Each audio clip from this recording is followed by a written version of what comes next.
My name is Raajie. There's 5 vowels in my name, and the way that my parents came up with that name was through numerology. Is there anyone here who knows what numerology is? All right, I doubt it. Essentially, essentially, at the time of my birth, my parents went to go see a Hindu priest who then took a look at how the stars are aligned, and then they calculate the number of pumps that it took for my dad to finally get it in.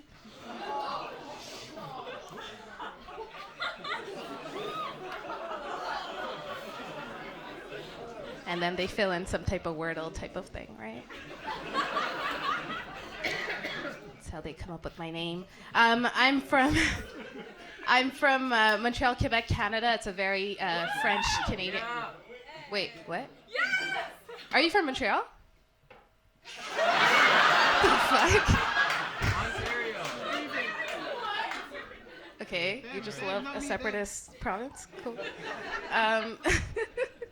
I'm from Montreal, Quebec, Canada, me and that girl, and it's a very French-Canadian province, so surrounded by a lot of French Canadians at all time, and I grew up in a really French part of Montreal too, so they would come up to me and ask me questions about like my upbringing and my culture and whatnot, and sometimes they would throw in like really stupid shit in there too. Like they'd come up to me and they'd be like, Raajie, last night we had a butter chicken. And I'd be like, yo, that's crazy. I had a shepherd's pie. What are we doing here? Sometimes they would come up to me and ask me questions about my religion, like I'm a Hindu, right? They come up to me and they'd be like, what does the little dot that you wear in the middle of your forehead represent, right? And I had to explain that to them. Like the green one means like green light, go ahead, you could flirt with us.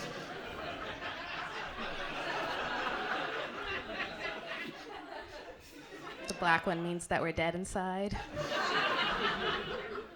Just stuff like that, you know? Montreal's a very white city, and you can tell it's not as diverse as London because we have a transportation system and they have like security officers to protect the stations. And they came up with a new weapon recently. It's called a cayenne pepper gel gun. A cayenne pepper gel gun. How scared do you need to be of seasoning to create a weapon out of it?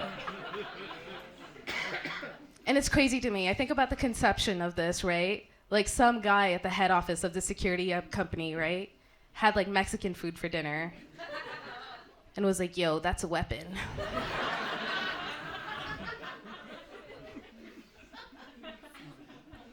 I'm happy to be traveling. I'm traveling quite a bit because it allows me to get away from my parents for a bit. Over the pandemic, my parents got to know me. One day we were in the kitchen. My dad came over and he looked at me. He was like, so, are you a virgin? I had no idea what was going on.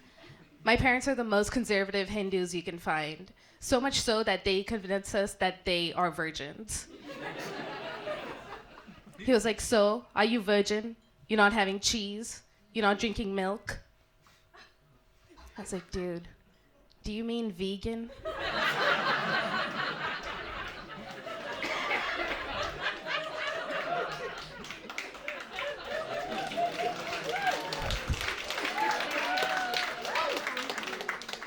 It was a couple of weeks after that, we were over at my uncle's house, and my uncle brought over some milk tea to serve us.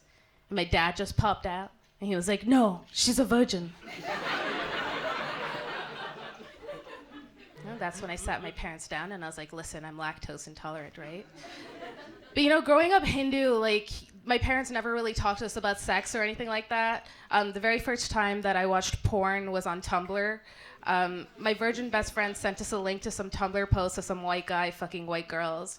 And I remember while watching it, I was like, wow, dicks are pink.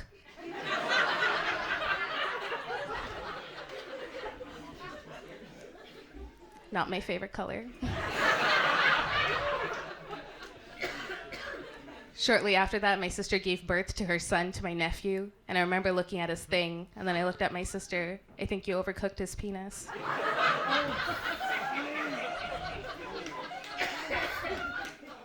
That wasn't my last time watching porn, though. I did continue, because you see, I've only dated like men of the same origins, like South Asian men, so I've never really had an orgasm. So you have to find different means. You know what? I'm not going to finish that bit.